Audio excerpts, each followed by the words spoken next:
Paz do Senhor. Amém, irmãos?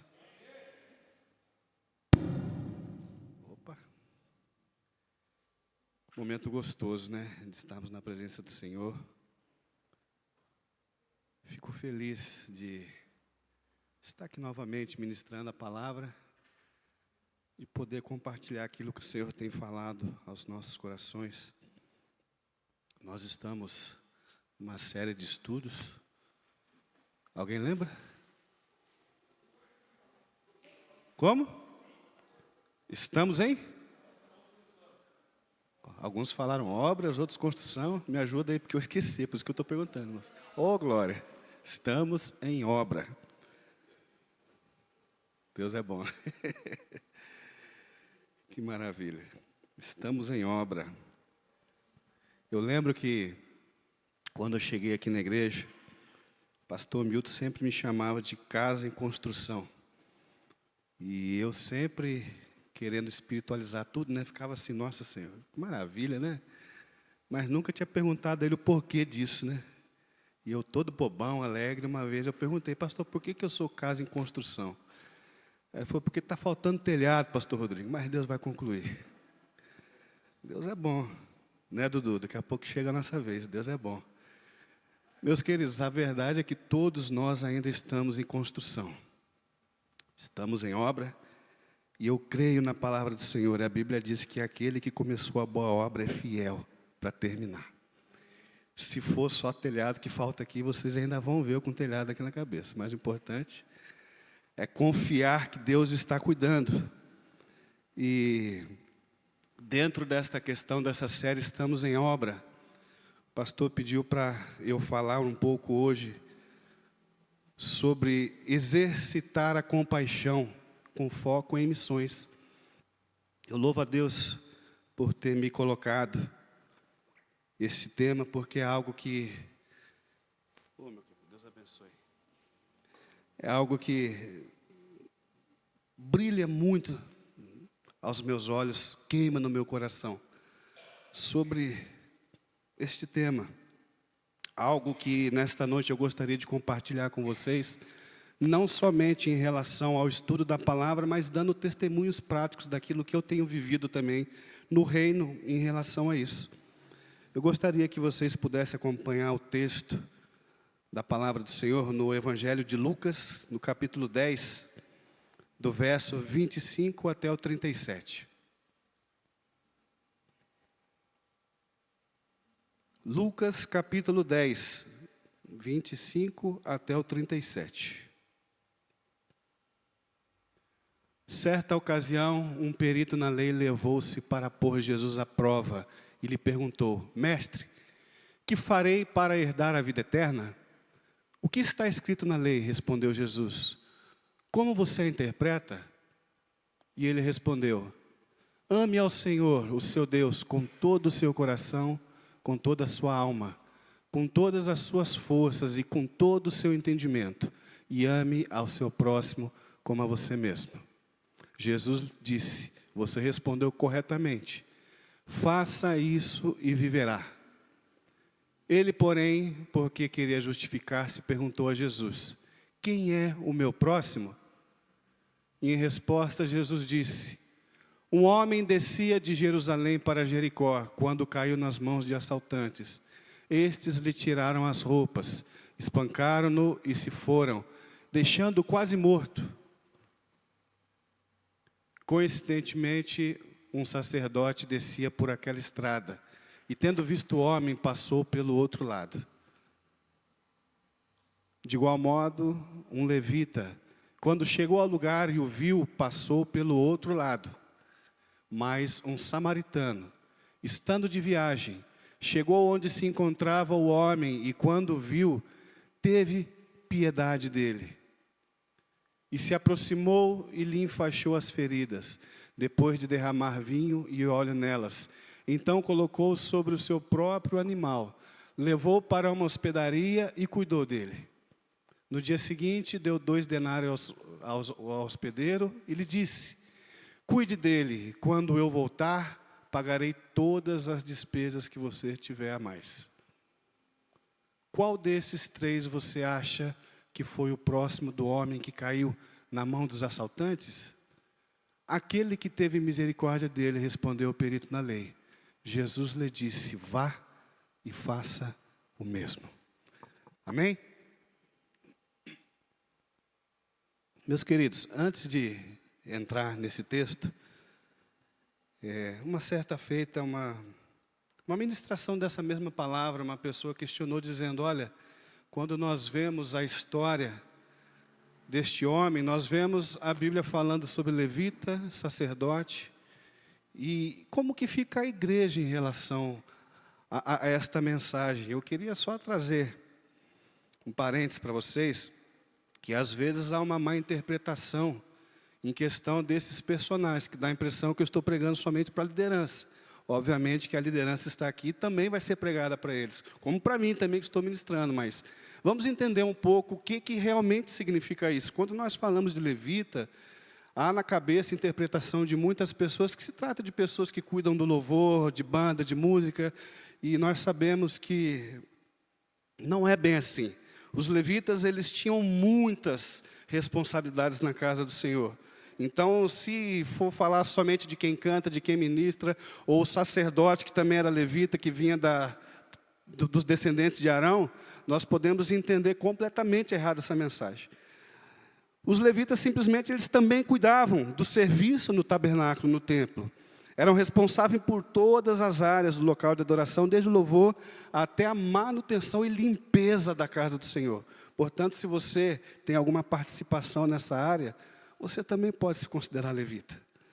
Sabe, aquelas pessoas que ficavam cuidando de portarias, pessoas que ficavam cuidando da guarda do templo e também faziam a recepção, também eram chamados de levitas. Aqueles que também cuidavam no manuseio dos instrumentos, carregavam a Arca da Aliança, mas também de tudo aquilo que era relacionado à casa do Senhor. Aquele que ensinava. Os levitas tinham também a ordenança de ensinarem na casa do Senhor. Irmão Sérgio, você por 2 vezes é chamado de levita aqui na Bíblia. Ensina, às vezes está lá na portaria. Mas e o sacerdote? Lembra que 1 Pedro diz assim: olha, vocês são geração eleita, povo santo, sacerdócio real. Então, esta palavra é para toda a igreja. Entenda isso, desde vocês que estão aqui, dos mais novos aos mais velhos, é a palavra que o Senhor colocou no meu coração. Somente as crianças que estão lá não vão fazer parte disso aqui hoje. Mas você adolescente, você jovem como eu, mais adulto, alguns mais velhos, a palavra vai falar com todos, amém? Você se enquadra aqui. O sacerdote e o levita, como um bom samaritano, estão encontrados nesta história. Nessa história, Jesus responde a um perito na lei, quando ele faz a pergunta: quem é o próximo a quem eu devo amar? E ele conta sobre um homem que foi atacado por ladrões, que caiu, estava lá quase morto. E muitas coisas aconteceram.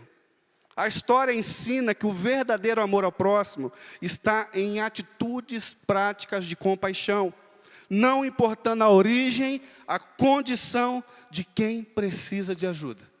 Mas nessa noite eu não quero literalmente falar sobre o bom samaritano, ao qual vocês cansaram de ouvir as pregações.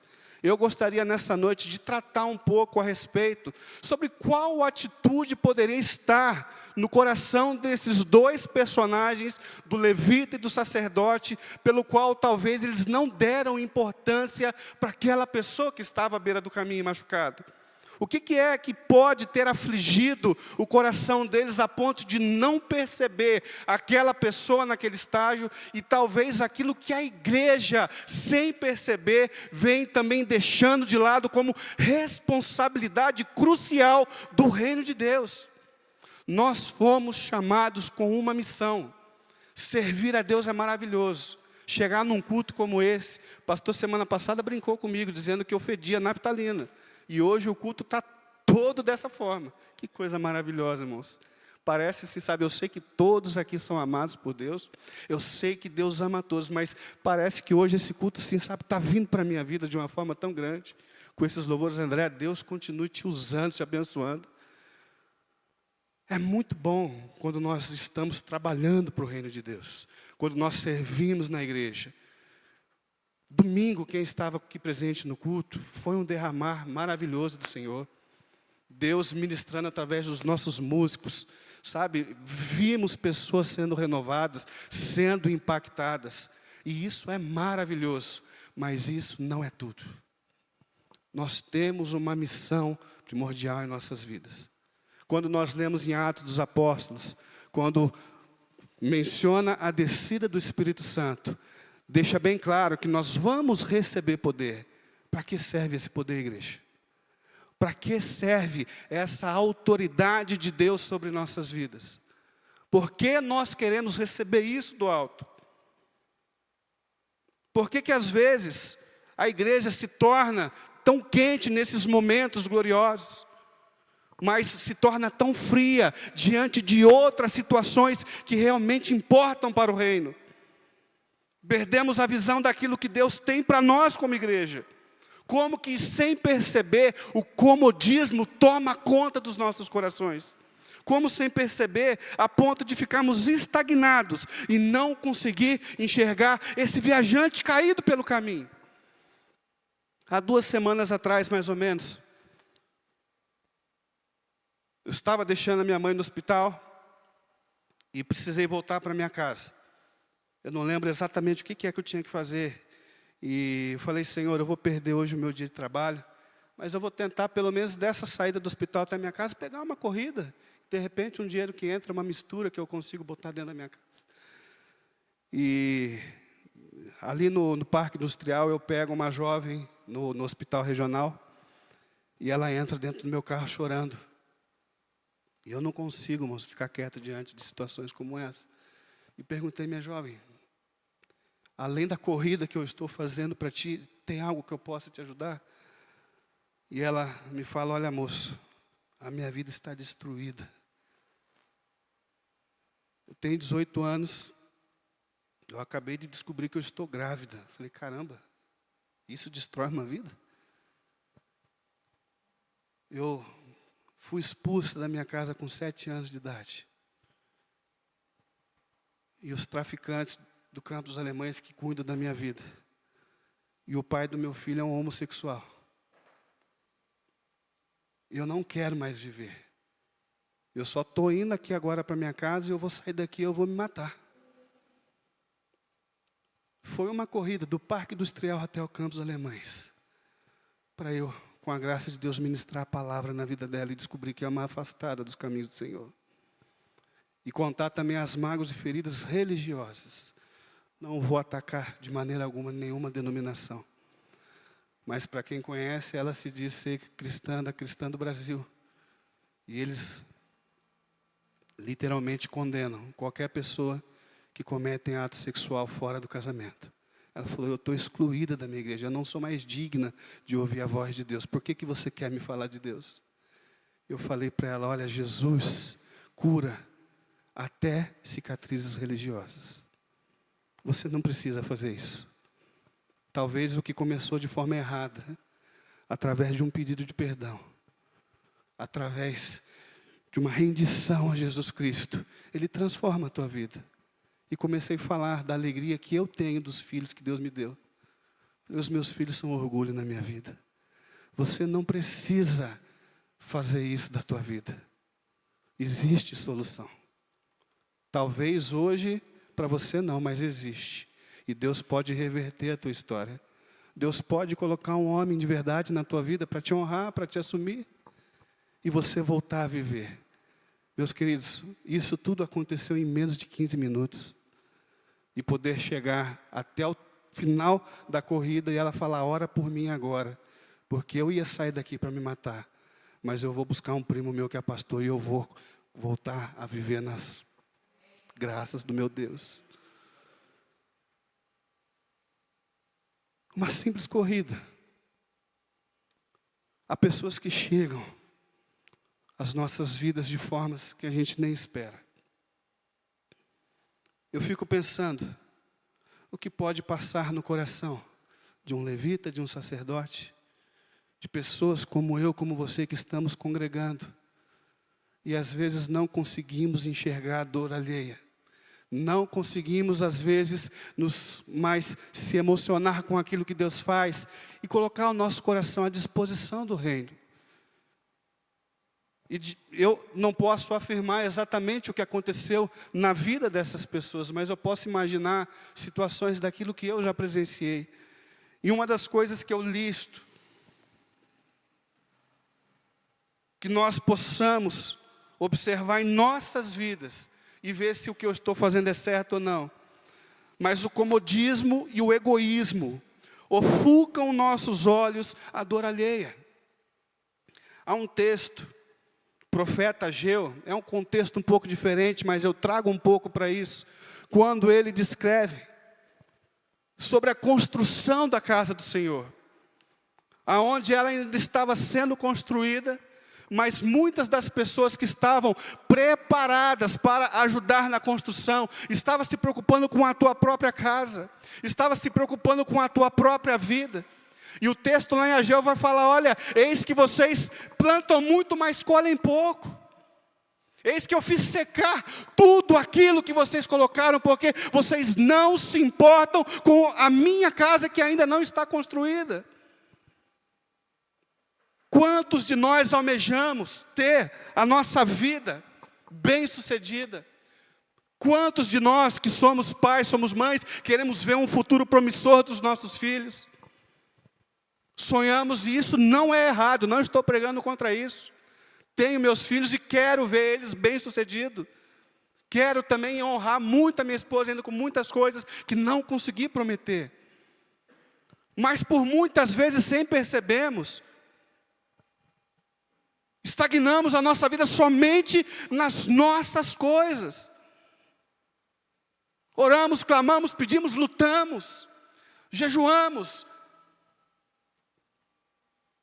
mas não conseguimos olhar, às vezes, uma pessoa à nossa volta padecendo necessidade. Meus queridos, quem aqui mais ou menos é da minha época ou antes de mim? Eu tenho 44 anos, sou de 81. Quem viveu essa realidade vai saber que o que eu estou falando não é mentira. O pastor Alexandre é um pouco só mais velho que eu. André, deu risada porque é mais, né? Eu tentei te salvar e você se condenou. Irmão Sérgio é um pouquinho mais. Mas quem é dessa época vai saber o que eu estou falando agora. Que liberdade que a gente tinha para viver. Saía na rua, brincava, jogava bola. Eu sempre gostei muito de soltar pipa. Era o tempo todo brincando. As épocas nossas de escola tinha as nossas piadinhas. E não se via o que a gente se vê hoje do que eu vou falar. É triste, porque eu não via na minha época. Mas ver hoje crianças e adolescentes vivendo à base de calmantes. O índice de suicídio na adolescência está terrível. Na minha época de adolescência eu nem sabia que existia essa palavra. Como você vê pessoas, eu conheço crianças de 7 anos que tomam tarja preta. Pessoas estão clamando, pessoas estão sofrendo. Só esse mês agora, aqui na nossa cidade, se vocês acompanham o jornal, quantos casos de suicídio. Aqui, ó, de frente com o Vale Sul, em uma semana foram mais de 5. Quantas pessoas estão sofrendo? Quantas pessoas estão clamando? Quantas pessoas estão desesperadas? E quantas pessoas nós, como os cristãos, temos enxergados? Como que nós estamos reagindo diante disso? Estamos, às vezes, se acostumando com a nossa rotina. Talvez há pessoas diferentes dessa situação que eu falei, de só querer ganhar e ver seus filhos, às vezes estão tão preocupados com a tua situação, com os teus problemas. E eu sei que realmente temos passado muita dificuldade. Problemas emocionais, problemas físicos, problemas sentimentais. Estamos querendo a cura do Senhor. Preste atenção no que eu estou pregando nessa noite. Não estou dizendo que é errado buscar essas coisas. Mas eu não posso olhar somente para mim. Eu não posso ter um coração egoísta, a ponto de querer buscar somente aquilo que é para mim. Esquecer aquilo que está à minha volta. Certa feita, eu trabalhava como motorista de transporte alternativo na cidade.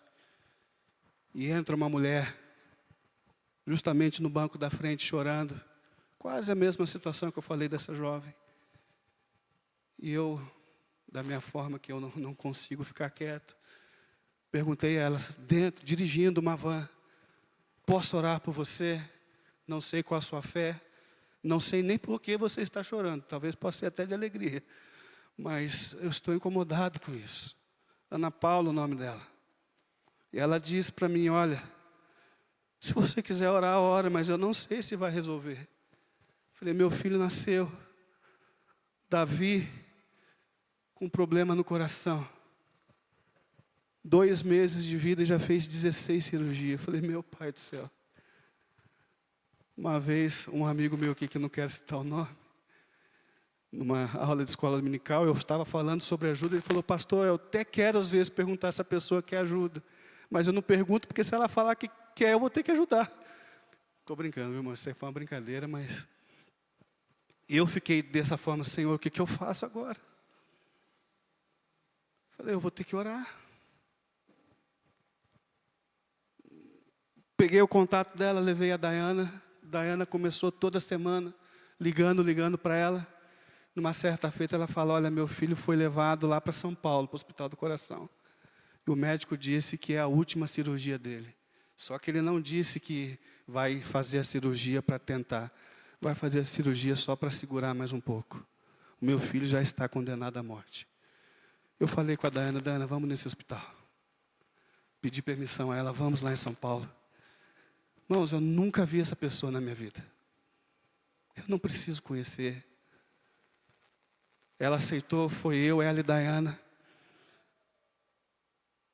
Graças a Deus o nosso médico aqui tem mãe, pai, intercessores. Irmãos, é terrível. A pessoa tem que ter chamado para certos tipos de coisa. Entramos, eu e Dayana, naquele hospital do coração. Em 2 horas nós vimos 3 crianças falecerem. É terrível. Eu não tenho estrutura nenhuma para isso. E o Davizinho estava lá. Oramos, fui embora. E falei para ela, Ana Paula, se apega em Deus. Se Deus levar teu filho. Mas prepara o teu coração para um dia você estar com ele.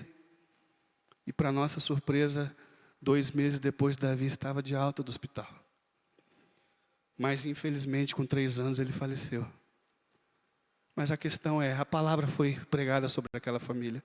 Hoje, Ana Paula, seus 2 filhos e seu esposo são servos do Senhor. Foram alcançados através de uma situação dessa.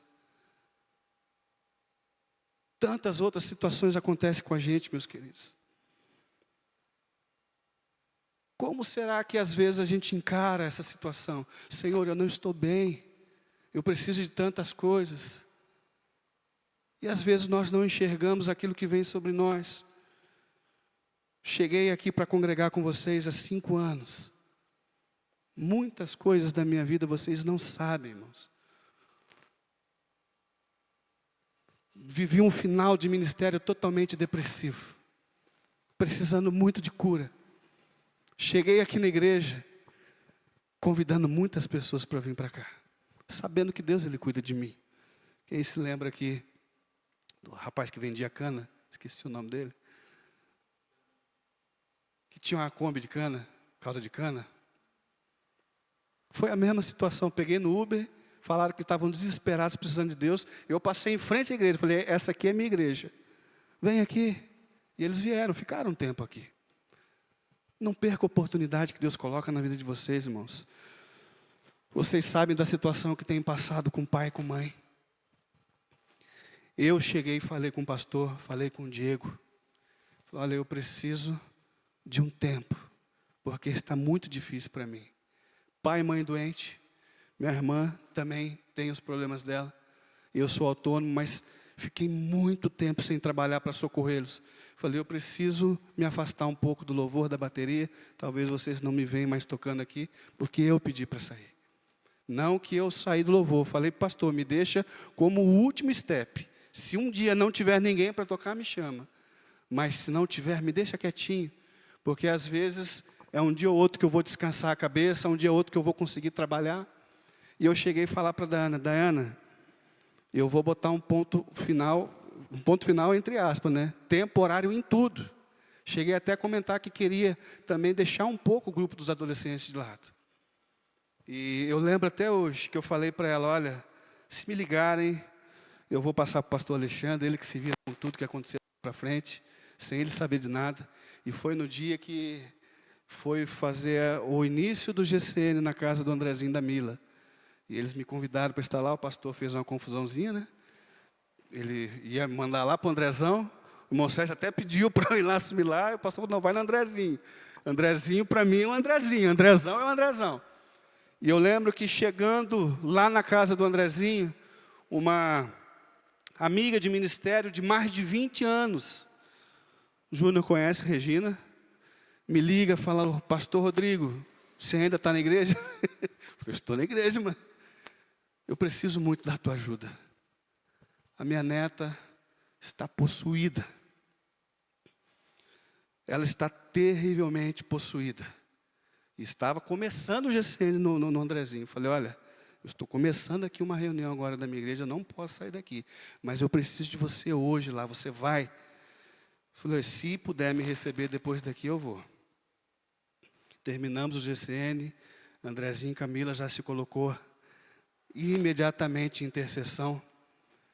E cheguei lá, a menina estava toda cortada, com a faca quase que enfiada no pescoço da mãe. Falei, Jesus Cristo, uma adolescente de 14 anos de idade. Falei, é inesquecível. Porque uma das coisas que eu não gosto, mas eu não estou dizendo que eu não gosto, que eu não faço, irmãos, mas eu não gosto. Não gosto mesmo, é quando há trabalhos de libertação e manifestação demoníaca. Se um dia acontecer aqui, eu sei que a pastora Débora, a pastora Alexandre é especialista nisso. Eu vou lá para aquela porta, oro, intercedo, e eles vêm aqui, expulsam, acabou. Não tem problema. Ou se mais algum valente de Deus, sentir de Deus, cada um no teu chamado. Mas não é para mim, irmãos. Mas eu percebi que ali tinha algo muito forte. E comecei a orar, a Diana imediatamente pegou esta jovem, abraçou, orou. Eu comecei a orar pelos pais, pela casa.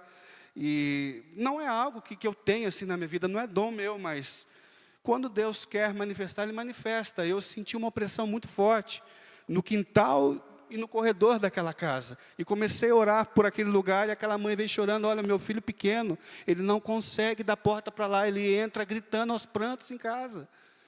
Eu falei, meu pai do céu, o que é isso? Mas a obra foi feita, meus jovens. Eu estou falando da jovem chamada Manuela. A igreja orou por ela. Esta jovem foi liberta, essa família foi liberta.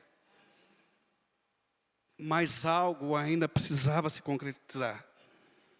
Foi lindo quando ela veio e testemunhou aqui no Congresso dos Adolescentes, dizendo que a vida dela foi alcançada, mas não foi assim de começo. Eu lembro até hoje que uma vez ela falou para mim, olha, eu sei que eu tenho transtornos, eu sei que eu preciso ser curada, mas o meu problema, ela jogava muito aberto, isso é maravilhoso. Eu não consigo acreditar em Deus. E para você talvez seja fácil falar de Deus para mim. Você já é uma pessoa mais madura, eu quero ver uma pessoa da minha idade falar de Deus para mim. E graças a Deus nós temos aqui nesta igreja. Uma vez eu marquei com ela, com a família dela, nós fomos ali para a Área Verde. E eu chamei o Lucas e o meu filho Samuel. E eles oraram, jejuaram, entraram na batalha e fizeram um lindo trabalho. E mostraram para ela que adolescentes podem, sim, ser usados e acreditar que existe um Deus. Só que tem uma parte que me decepcionou, irmãos. Me perdoe abrir meu coração para vocês. Porque entra nisso que eu estou falando. Talvez nós estamos acomodados com aquilo que nós vivemos. Estamos acomodados com a forma que nós caminhamos. Manuela sobe aqui no altar para dar o testemunho dela. Graças a Deus ela se batizou. está batizada, servindo fielmente a Deus, mas ela ainda tem um grande problema que nós estamos trabalhando com ela. Ela não tem amigos na igreja. A igreja que ela frequenta com a mãe dela não tem adolescentes. E ela veio aqui, nesse altar, testemunhou, falou da conversão dela, da crença dela, e fez um apelo: eu quero ter amigos. Vocês podem me abraçar? Quem de vocês que estava aqui nesse culto, inclusive as adolescentes, foram abraçar ela? Quem estendeu a mão para ela? Ela veio aqui mais 2 vezes depois desse dia. E falou para mim: nossa, pastor, você falou que a tua igreja iria me abraçar. Eu tive que ouvir isso dela. Essa obra é de vocês também, adolescentes, não é só nossa. Eu não posso fazer tudo. Pastor Alexandre, pastora Débora, os demais não podem fazer tudo. Lembra que eu falei? Existem pessoas da idade de vocês, ou até menores, que hoje estão buscando suicídio, porque estão traumatizados, estão feridos, precisam de cura. O que é que está no nosso coração, que não conseguimos enxergar a dor alheia? Será um egoísmo? Será um comodismo? Como estamos vivendo? Vocês têm a oportunidade de se redimirem. Temos aqui na igreja uma família que não precisamos abrir todo o contexto da vida deles, mas tem uma adolescente aí que vocês podem abraçar ela, que se chama Raquel, a filha do Greidson. Façam a parte de vocês. Façam aquilo que correspondem a vocês. Estamos acostumados com as nossas amizades, é linda a nossa amizade, mas tem mais pessoas que precisam entrar aqui, ó. Na minha turma da Escola Bíblica Dominical, tem uma matéria que a pastora ministra para nós. 2 turmas já aproveitaram disso. A última turma ainda vai aproveitar. Eu confesso, pastora, que quando vi o tema, eu imaginei outra coisa, falando sobre inclusividade. Mas quando a pastora ministrou aquela aula, eu confesso que eu falei: Senhor, é isso que nós precisamos, meu Pai, como igreja. Eu não vou dar todo spoiler, que tem gente que ainda não assistiu a aula. Mas eu acredito, pastora, que é exatamente o que a igreja precisa. Quantas pessoas estão sendo excluídas dentro desta casa, sem perceber? Quantas pessoas chegam a nós, mas estamos acostumados com as pessoas que já estão na nossa vida. Eu louvo a Deus pela vida do André, porque o André é sempre uma pessoa que se preocupa com essas situações. Ele me liga: pastor Rodrigo, olha, tem uma família aqui, tem adolescentes, você é líder, vai chegar na igreja, abraça, cuida, vamos lá junto. Ele se propõe aí. Isso é coração, André, de servo de Deus. Continue assim, em nome de Jesus. Se preocupe com as pessoas que estão à nossa volta. Quantas pessoas machucadas têm chegado perto de nós? O que nós estamos fazendo? Quantas pessoas têm clamado por socorro? Será que nós estamos exercendo compaixão? O que nós estamos fazendo? Dizemos que, eu vou orar por você. Mas não é só isso, tem pessoas que estão necessitadas de um abraço, de um cuidado, de um carinho. Pessoas que estão clamando, que estão doentes. Quando nós falamos de Sodoma, o que vem na tua mente? Qual era o pecado de Sodoma? Tenho certeza que muitos vão falar da imoralidade, e não deixa de ser uma verdade. Mas a Bíblia descreve o maior pecado de Sodoma. Sabe qual era? Ezequiel 16:49 diz assim: eis que este foi o maior pecado da sua irmã Sodoma. Elas e suas filhas foram orgulhosas, tiveram fartura de pão, tiveram próspera tranquilidade, mas nunca ampararam os pobres e os necessitados. O pior pecado de Sodoma foi não amparar aqueles que realmente necessitavam de cuidado. Que Deus nos ajude a viver um evangelho onde nós vamos promover o avanço da salvação. que possamos ter um estilo de vida sempre dispostos a cooperar para suprir toda a necessidade espiritual do próximo que for colocado à nossa frente. Segundo ponto, meus queridos. Às vezes não aprendemos a lidar com as dores da nossa vida. Sabemos que muitas pessoas passam por momentos de lutas travadas. Quando eu ainda estava pastoreando a igreja Betânia, uma jovem chega na igreja, bem animada. Uma jovem que contribuiu até certo ponto. Só que ela chega na igreja me pedindo uma credencial de missionária. Um mês que ela estava congregando com a gente, pastor, você não pode me consagrar missionária e me dar uma credencial? Eu falei, caramba, mano. Falei, primeiro que eu não creio nisso, né? Eu acredito que para uma pessoa receber uma credencial missionária, ela tem que ser enviada pela igreja, de repente para um lugar, ou de repente se ela faz algum tipo de trabalho hospitalar, se ela faz algum trabalho de capelania. Mas, fora isso, para que eu preciso de uma credencial missionária, irmãos? Eu posso pregar onde eu quiser. Eu falei para ela, olha, por que você não sai pregando aí, minha filha? Vai orando.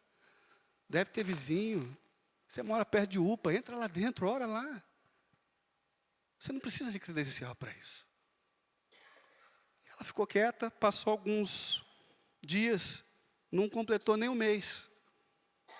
Nós fomos fazer um trabalho com os missionários da Jocum que a gente recebia sempre na nossa igreja, e convidei ela, olha, momento bom aí de você vir mostrar aí o seu trabalho. Ela chega em mim e fala, pastor, estou me aposentando. Falei, como? Ela citou o texto de Paulo para mim, falou, olha, combati o bom combate, acabei a carreira e guardei a fé. Aí eu falei para ela, e o culto de 7º dia vai ser aonde? Falou, por quê? Porque Paulo falou isso quando ele estava morrendo. Você está morrendo, filho? Não tem aposentadoria para crente, não? Às vezes tem pastor que eu sei que é jubilado, mas continua fazendo a obra do Senhor. Falei, que história que é essa? Aí ela abriu o coração dela para mim. Olha, pastor, na verdade eu estou totalmente partida, estou ferida, magoada. Quando eu te pedi a carteirinha de missionária, é porque eu queria esfregar na cara das pessoas que me humilharam, que eu era capaz de alguma coisa. Mas eu não quero mais trabalhar para Cristo, acabou para mim. Falei, então tá bom, minha filha, se essa é a tua vontade. Mas o fato é que há pessoas que estão feridas e precisam ser tratadas. Momentos de lutas travadas, de repente, percas que nós temos na vida. Pessoas que sofreram humilhações, falsas acusações. Pessoas que a gente reconhece que se esforçaram muito pelo reino de Deus. Quantos líderes nós conhecemos, pastores, que entregaram a vida pela causa do reino e foram muitas vezes humilhados, falsamente injustiçados. Pessoas que deram a vida para o reino do Senhor e foram maltratados, pisoteados, e infelizmente cederam a tantas pressões e ficaram enfermas. E isso acontece, meus queridos. Mas nós precisamos crer na palavra. Jó 14, 7-9 diz que há esperança ainda para o ferido, mesmo que de repente for como uma árvore cortada e jogada ao chão, e ele vier a morrer ao cheiro das águas, ele revive, ele renasce e vem como nova planta. Deus, ele tem o poder de transformar a tua vida novamente. O fato é que existem muitas pessoas mortas dentro de si mesmas, que ficam abaladas na estrutura dos seus próprios sentimentos. Às vezes estão aqui na igreja pregando, cantando, tocando, rindo, cumprimentando, mas estão mortas por dentro. Fala, Senhor, só Tu sabes como eu estou. Já não conseguem mais demonstrar o amor que um dia demonstraram.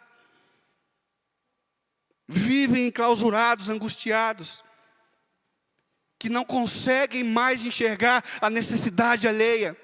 A pessoa está a centímetros dela, mas parece que está a quilômetros de distância, porque estão feridas. Talvez como o sacerdote, o levita, chegam na igreja, batem o seu cartão, Olha, cumpri a minha missão hoje na igreja. Já fiz o meu ministério, já fiz aquilo que tinha que ser feito, acabou. Está bom aí. Volta para sua casa. É hora de voltar, de crer, de receber cura na tua vida. Busque as águas que trazem cura, renovo. Comece a observar mais as pessoas que estão à tua volta. O nosso Deus é tremendo. Eu tive fome e me deste de comer.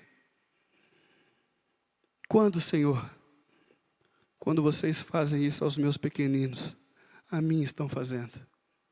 O irmão Sérgio testemunhou recentemente, dizendo que entrou dentro de um Uber. E ali ele orou pelo motorista. E chegando ao mercado, uma pessoa lá necessitada. Ao mesmo tempo ele serve o alimento. Mas o cristão não simplesmente entrega algo que sacia a fome terrena. Ele lança uma oração para aquela pessoa. Essa palavra é tua, irmão Sérgio. Quando fizeste isso? Quando a um dos meus pequeninos vocês fazem, estão fazendo a mim? Quando foi a última vez em que a dor ou a necessidade do meu próximo comoveu a minha vida? Quando foi a última vez que você se sentiu comovido pela dor ou sofrimento de alguém? Quando foi que eu deixei de lado as minhas prioridades particulares para poder estar socorrendo um necessitado? Quantas pessoas estão à beira do precipício? E nós temos a palavra que conduz à vida eterna, mas estamos retendo no nosso coração. Quantas pessoas estão à beira do abismo? E nós temos em nossas vidas uma palavra que cura, que liberta. Nós temos a chance de expandir o reino de Deus, de receber pessoas novas e maravilhosas. Se Emily, que está aqui, não tivesse enxergado a Natália, talvez hoje nós não conheceríamos ela e o esposo Luiz. Quantas pessoas aqui nasceram no berço evangélico? Quantas pessoas não nasceram no berço evangélico? Um dia alguém lançou a palavra para nós, irmãos. Nós temos a palavra de vida eterna. E o que nós estamos fazendo? Quantas pessoas estão na rua, aguardando uma palavra de consolo? Uma demonstração de compaixão? O que realmente significa para nós seguir a Jesus? Sentamos aqui na igreja, falamos sobre Ele, cantamos sobre Ele, fazemos tudo para Ele, mas não conseguimos muitas vezes sofrer ou se negar como Ele fez por nós. Não conseguimos nos doar como Ele se doou por nós.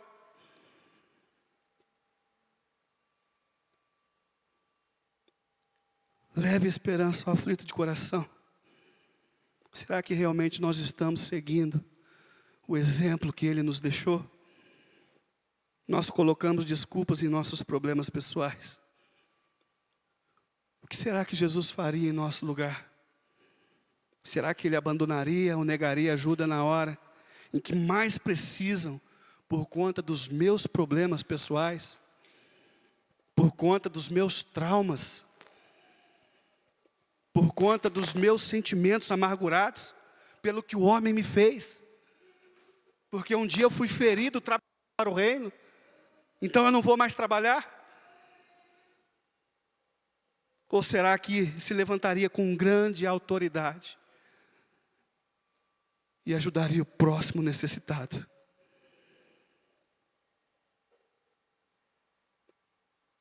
Há uma palavra profética sobre as nossas vidas. E eu queria relembrar você nessa noite. Essa palavra foi liberada sobre mim e sobre tua vida.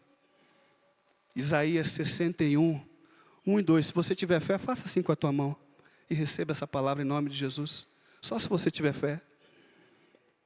O Espírito do Senhor está sobre mim, porque o Senhor me ungiu para pregar boas novas aos mansos. Enviou-me a restaurar os contritos de coração e proclamar liberdade aos cativos e a abertura de prisão aos presos, a pregoar o ano aceitável do Senhor e o dia da vingança do nosso Deus. Aleluia. A consolar todos os que estão tristes. Essa palavra é sobre mim e sobre a tua vida. Meus queridos, quando Deus entregou o teu chamado, Ele já considerou a tua estupidez. Então não perca seu tempo colocando ponto de foco em medo de não dar certo. Concentre-se em nome de Jesus, que vai dar certo, Ele garante isso. Se Deus te confiou para isso, você não tem moral para não acreditar. Apenas faça. Faça o que Deus quer contigo. Deus é maravilhoso. O que pode estar acontecendo na tua vida a ponto de te ferir, de fazer você não enxergar as coisas do Senhor? Há mais ou menos um mês atrás, 5:30 da manhã, eu estava com meu carro na rua para fazer Uber, o horário que geralmente eu saio para trabalhar. 8:30 da manhã, minha irmã me liga, chorando: Rodrigo, corre para casa que o pai está passando mal. A minha vida está sendo assim há muito tempo, irmãos. Corri para minha casa, peguei meu pai.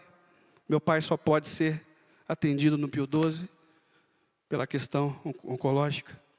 Fiquei lá até 2 horas da tarde. Minha irmã me liga chorando: Rodrigo, a mãe desmaiou aqui em casa, corre para cá. E eu no hospital com meu pai. Falei: Raquel, só mais um pouco. Fica firme, ora. Saí do Pio 12 correndo. Peguei minha mãe e fui para o hospital regional. Saí do hospital regional, era por volta de 7:30 da noite. Camila, mãe da Manuela, que eu já testemunhei aqui para vocês, ligando: Pastor Rodrigo, eu preciso de ajuda. Minha filha está ruim. Eu saio, 7:30, corro lá para a casa deles para atender junto com a minha esposa Daiana. Ficamos lá até 10:30 da noite. 10:30 da noite, mais uma ligação.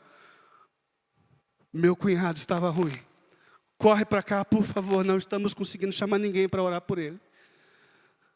Saí da casa do meu cunhado 00:30, com a ligação da minha tia.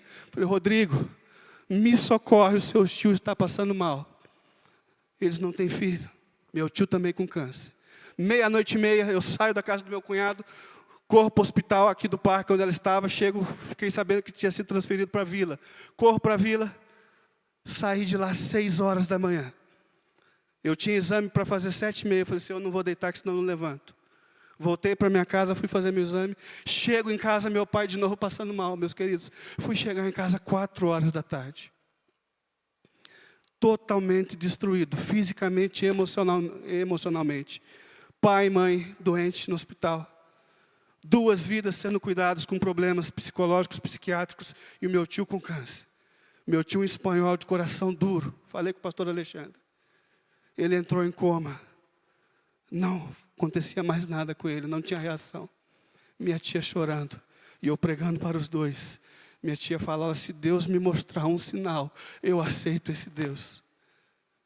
Eu sem estrutura alguma, meus queridos. Eu falei: Senhor, é só a tua força comigo. O pastor vai se lembrar disso. Eu liguei para ele: pastor, estou indo para o hospital, ora por mim.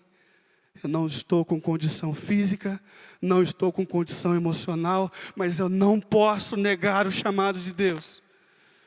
Eu chego naquele hospital, o médico fala: o seu tio não volta mais. Ele não reage, ele não acorda há 3 dias. E eu cheguei à beira daquele hospital, uma pessoa acamada do lado, chorando e falando: eu preciso de alguém para orar por ele. E eu do lado: Senhor, estou aqui. Eu começo a orar pelo rapaz do lado. E o meu tio acorda.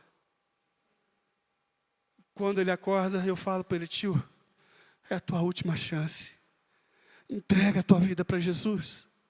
Ele te ama. Viva uma eternidade aos pés de Cristo. E daquela forma torrona, ele fala: ora por mim agora. E eu oro por ele. E ele se apaga novamente, até o dia de sua morte. Minha tia também aceitou Jesus, e ele aceitou Jesus. O que trava a tua vida? O que trava a tua vida? Logo em seguida, vem toda a situação com a avó de minha esposa. Eu lá naquele hospital de novo. Falei, Senhor, eu estou cuidando de pai, eu estou cuidando de mãe. Eu estou atendendo pessoas que estão precisando de libertação. Eu não estou conseguindo trabalhar, eu estou doente, meu Pai. Quando eu pedi ao pastor afastamento do Ministério do Louvor, parece que o chamado missionário me chamou bem mais forte, que eu não consigo parar. Mas eu aprendi que quando eu confio em Deus, mesmo eu estando ferido, mesmo eu estando precisando terminar a obra, eu preciso fazer aquilo que Ele confiou em mim. Ele trabalha por mim enquanto eu trabalho por Ele. Vidas estão doentes, estão precisando de um abraço, de um amor, de uma oração. Está em minha, em tuas mãos esta responsabilidade.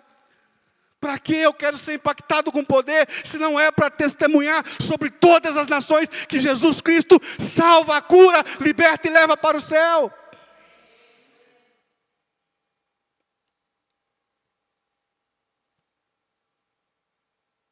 Aleluia. Eu creio que o Espírito Santo de Deus quer se manifestar sobre sua vida, levantando um povo para Deus, preparando para os dias do fim. Através deste hosperar do Espírito, vidas serão transformadas, eu creio. O Evangelho sendo vivido, o Senhor sendo louvado, e a igreja sendo restaurada.